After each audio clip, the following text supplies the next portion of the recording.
signale chaque année environ 1 million d'observations d'OVNI. La plupart ont une explication très simple, mais 5% d'entre elles demeurent inexpliquées. Voici l'histoire de ces contacts avec les extraterrestres.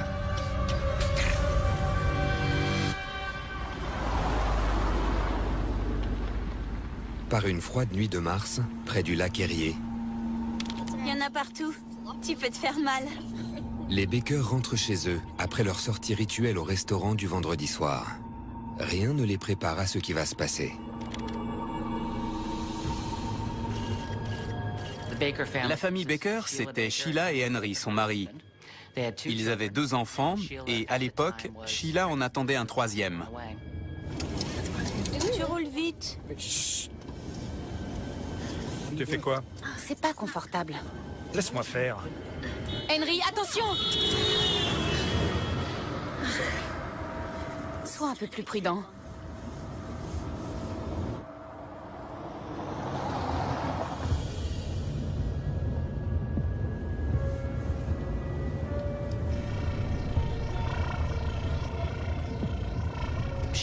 Sheila a remarqué quelque chose de bizarre au-dessus du lac. Qu'est-ce que c'est? La centrale électrique.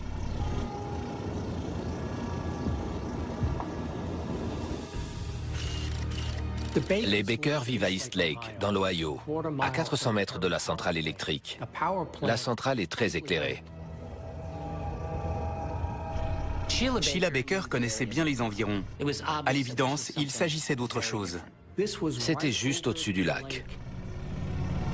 Il y a quelque chose là-bas. T'es sûr? Oui. Samy, tu le vois? On dirait un ballon. Il lui semblait que ça descendait lentement, mais elle n'en était pas sûre. Va à la plage, je veux aller voir. Sérieux? Il se passe quelque chose.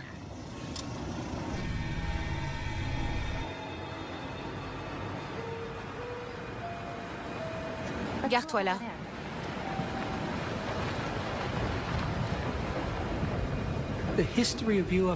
Dans l'histoire des ovnis, près de la moitié des observations ont lieu autour de grandes étendues d'eau.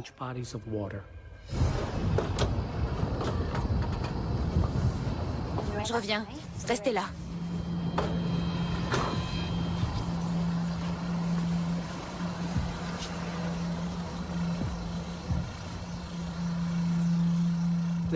Ils ne se sentaient pas en danger, mais ils se demandaient ce que c'était.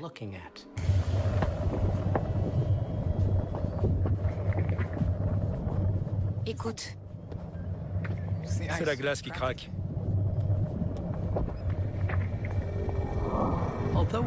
Même si ce n'est pas rare d'entendre les craquements de la glace en hiver, ce qui n'était pas normal en l'occurrence, c'était l'intensité du bruit. Ils ont décrit ça comme des coups de tonnerre.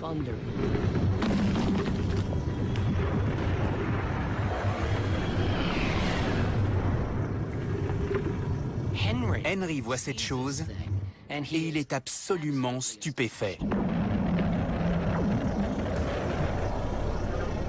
C'est un objet. Avec une lumière de chaque côté, une bleue et une rouge. C'est peut-être un ballon sonde? Ça ne pouvait pas être un ballon sonde, parce qu'on ne les fait pas voler par temps froid. C'est trop dangereux.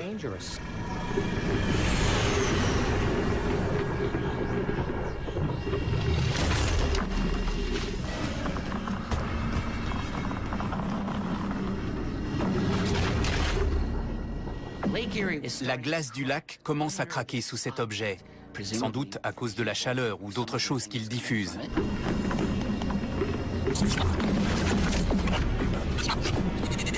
L'objet semble se tourner vers eux. il nous a vus. Cours! Vite!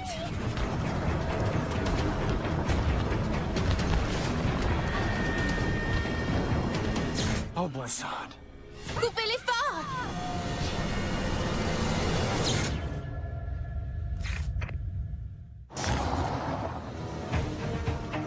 Sheila et Henry Baker Qu'est-ce que c'est? poursuivent de mystérieuses lumières jusqu'à une plage. Il nous a vus. L'objet semble se tourner vers eux.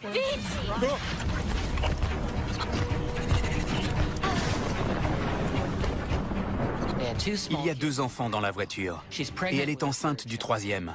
La priorité est de protéger les enfants.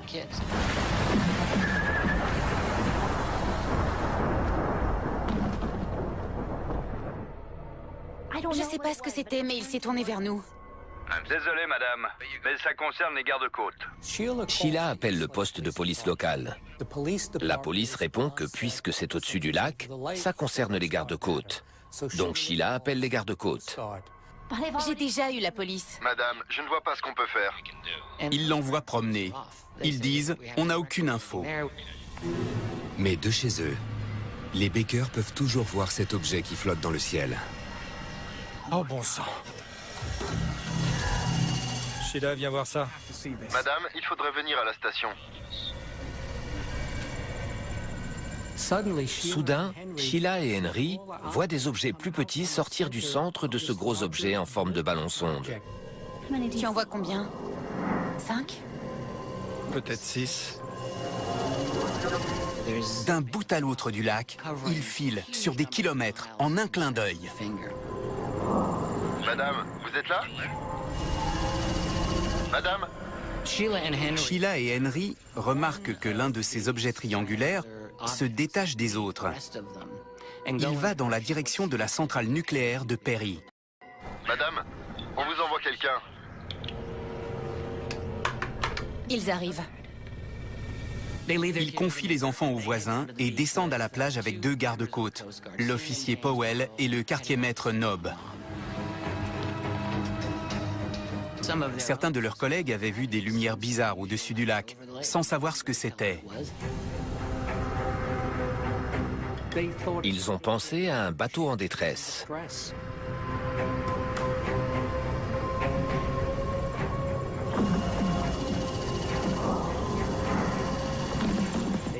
Ils entendent ces craquements monstres, cette glace qui gronde comme le tonnerre. Certains ont expliqué le phénomène par des gaz atmosphériques qui auraient fait travailler la glace. 1-6 Alpha. Ici Centrale. Vous avez besoin d'aide? À vous. Négatif. Mais les gaz n'expliquent pas l'apparition de cet énorme engin de couleur gris acier.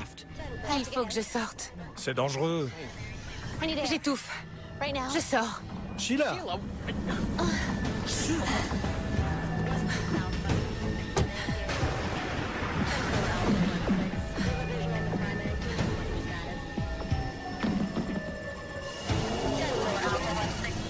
Je signale un objet en vol stationnaire et d'autres plus petits se déplaçant à grande vitesse. Monsieur, madame, revenez tout de suite. Les Baker sont à peine à 100 mètres des objets. Soudain, l'un d'eux vire dans leur direction. C'est la 2e fois qu'elle a l'impression que ces objets sont conscients de sa présence. Aucun bruit de moteur. Ils volent très bas. Je vois pas ce que c'est.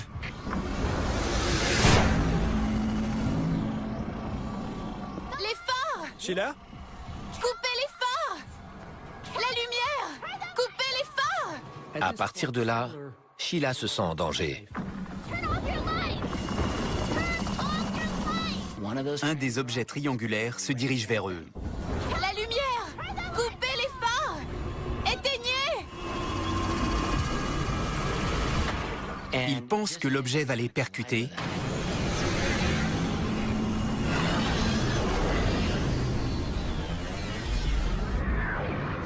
Mais ils changent de direction.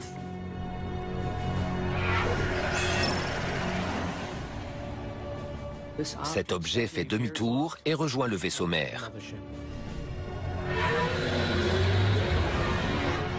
Le vaisseau commence alors à tanguer. On ne sait pas si le vaisseau mère était en détresse, avait des problèmes mécaniques, ou si en fait, il était en train de briser la glace pour essayer d'atteindre quelque chose sous la glace.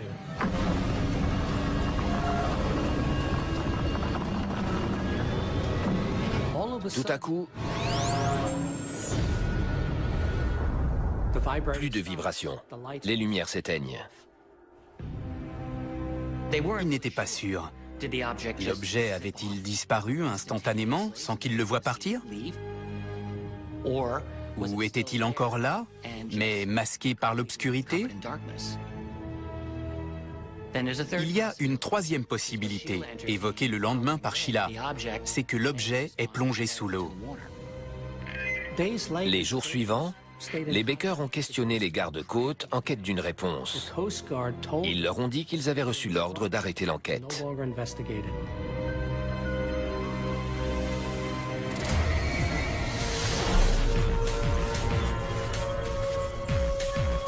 Dans les jours qui suivent, on découvre d'énormes morceaux de glace brisés à l'endroit même où les Baker se trouvaient.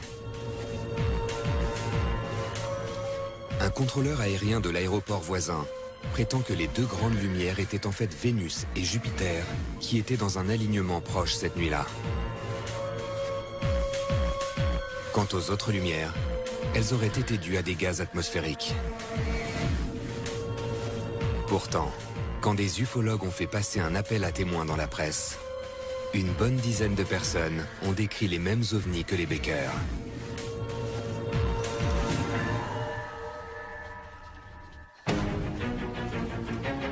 Elles ont vu quelque chose d'étrange, d'incompréhensible. Tout est devenu orange. Vite! Vite!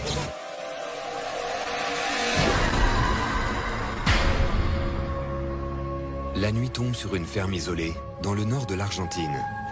Une région où les troubles sont hélas fréquents.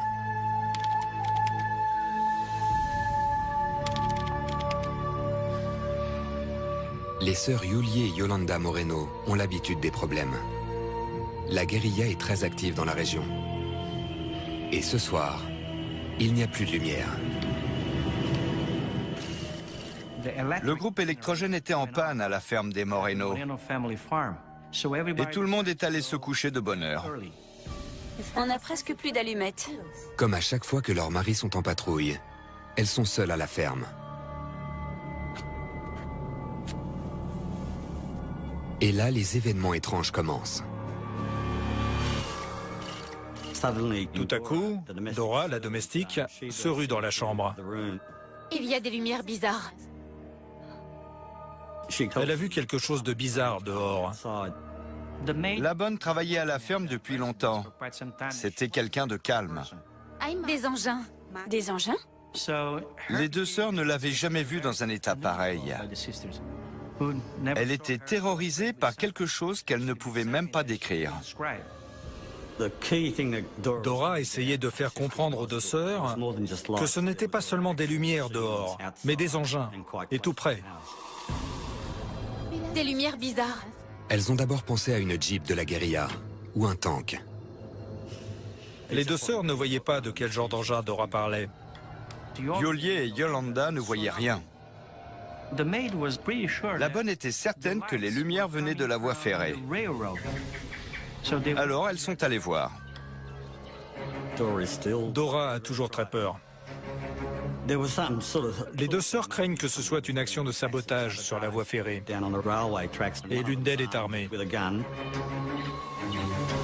Elle s'arrête à 1 kilomètre de la voie ferrée pour observer.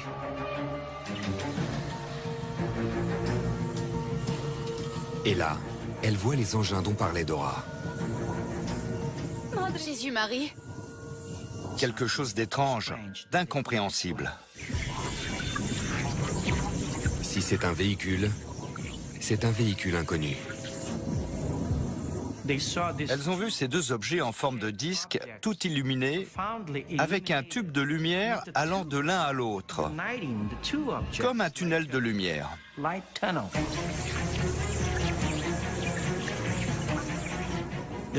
Elles se sentaient en danger. Elles ignoraient toujours ce que c'était. Yulie décide de s'approcher. Elle voulait en voir plus. Où tu vas? D'où vient cette lumière? Elle voulait s'approcher des rails pour en avoir le cœur net. Yulie, attends! Moi, vite! D'où vient cette cette lumière?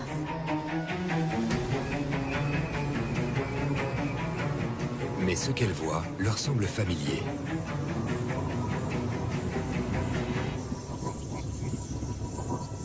Ce qu'elles ont vu, c'était une sorte de lumière verte. C'est pas le camion de Rodrigo? Elles se sont demandé si ce n'était pas le camion du régisseur qui rentrait.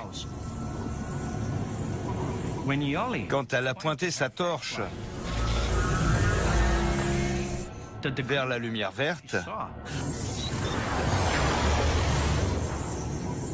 ça n'était pas un camion.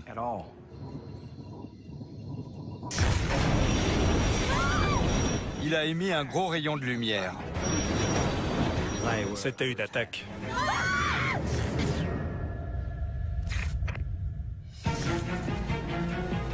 Quand Dora, la bonne, remarque des lumières étranges près de la ferme, Yulié et sa sœur Yolanda sortent voir.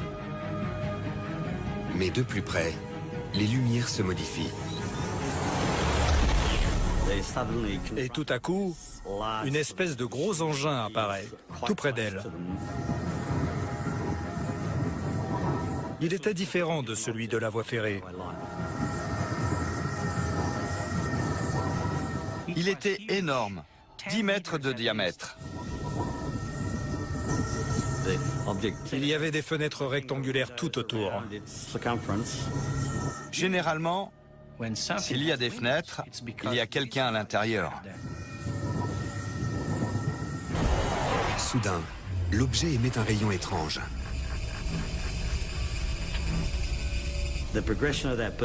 La progression de ce rayon est très bizarre, comme les sabres laser de Star Wars.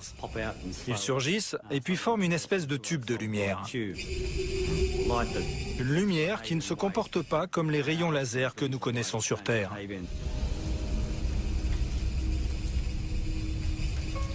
Yulié est mystérieusement attiré par le rayon.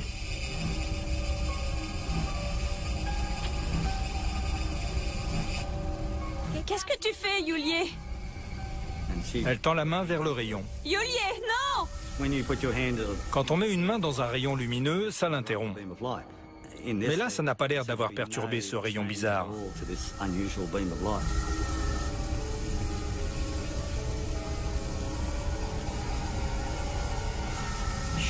Elle a ressenti une forte chaleur autour de son bras, mais elle n'a pas du tout été brûlée.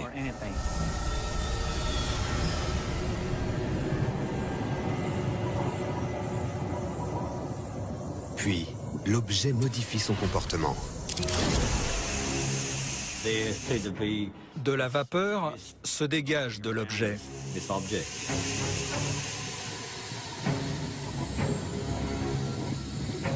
C'est au tour de Dora d'être irrésistiblement attirée. L'objet semble se mettre à tanguer. Dora! Allons-nous, Dora! Tandis qu'elles observent l'objet, une lumière se met à tourner à l'intérieur, jusqu'à ce que tout devienne orange. Et tout à coup, l'objet projette vers le sol une langue de feu.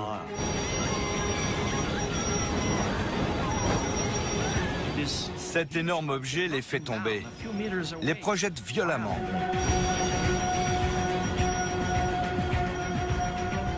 Les trois femmes étaient absolument terrorisées. Vite! Vite! Allez, allons-nous-en! Là, elles ont fait ce que tout le monde aurait fait. Courir vers la maison. Il est toujours là!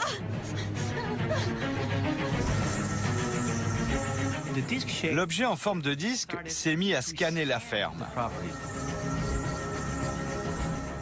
Elles se sont vraiment crues menacées, attaquées. Vite, rentrons! Et soudain, le rayon lumineux disparaît. En tout, ça a duré 45 à 50 minutes. D'après l'enquête de 1963 effectuée par les ufologues argentins.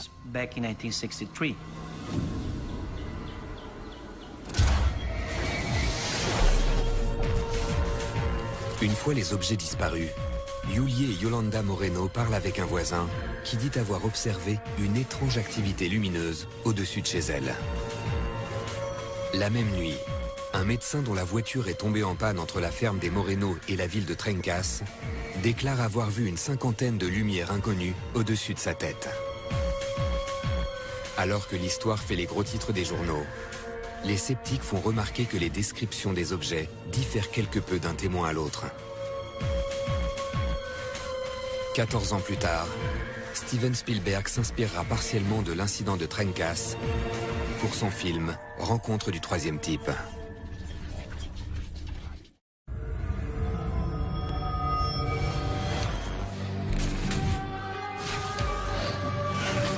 On signale chaque année environ 1 million d'observations d'OVNI.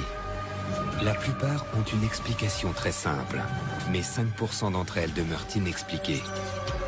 Voici l'histoire de ces contacts avec les extraterrestres.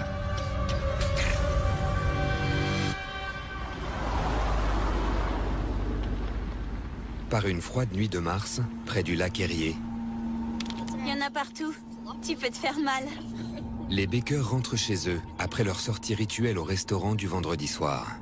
Rien ne les prépare à ce qui va se passer. La famille Baker, c'était Sheila et Henry, son mari. Ils avaient 2 enfants et à l'époque, Sheila en attendait un 3e. Tu roules vite. Tu fais quoi? C'est pas confortable. Laisse-moi faire. Henry, attention! Sois un peu plus prudent.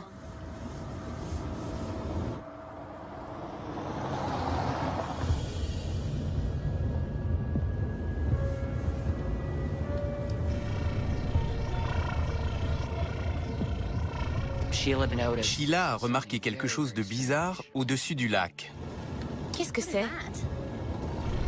La centrale électrique.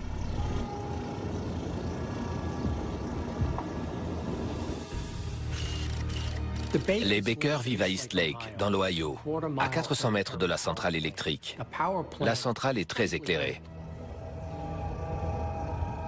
Sheila Baker connaissait bien les environs. À l'évidence, il s'agissait d'autre chose. C'était juste au-dessus du lac. Il y a quelque chose là-bas. T'es sûr? Oui. Samy, tu le vois? On dirait un ballon. Il lui semblait que ça descendait lentement, mais elle n'en était pas sûre. Va à la plage, je veux aller voir. Sérieux? Il se passe quelque chose.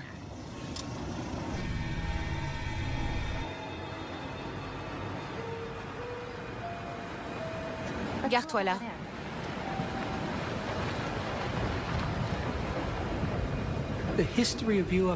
Dans l'histoire des ovnis, près de la moitié des observations ont lieu autour de grandes étendues d'eau.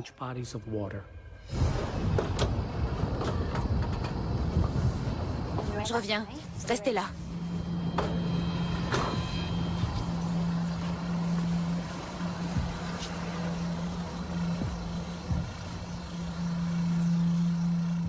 Ils ne se sentaient pas en danger, mais ils se demandaient ce que c'était.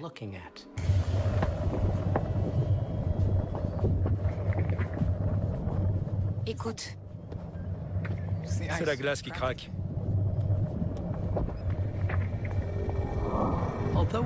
Même si ce n'est pas rare d'entendre les craquements de la glace en hiver, ce qui n'était pas normal en l'occurrence, c'était l'intensité du bruit. Ils ont décrit ça comme des coups de tonnerre.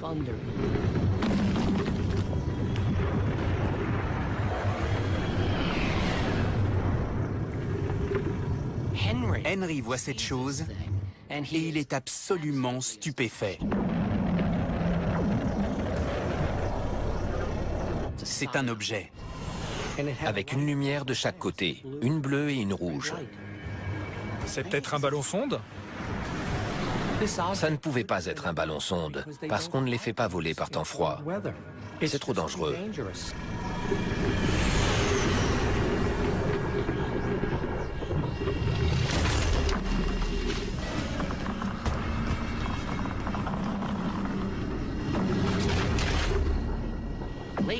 La glace du lac commence à craquer sous cet objet, sans doute à cause de la chaleur ou d'autres choses qu'il diffuse.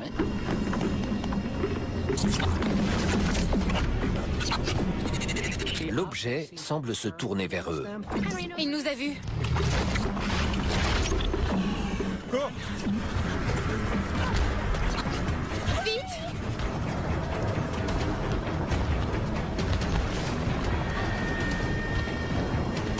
Oh bon sang! Coupez les phares!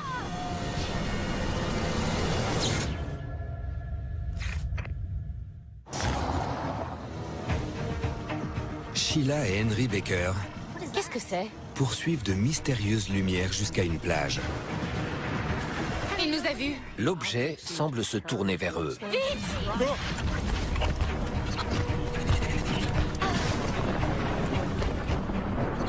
Il y a 2 enfants dans la voiture et elle est enceinte du 3e. La priorité est de protéger les enfants.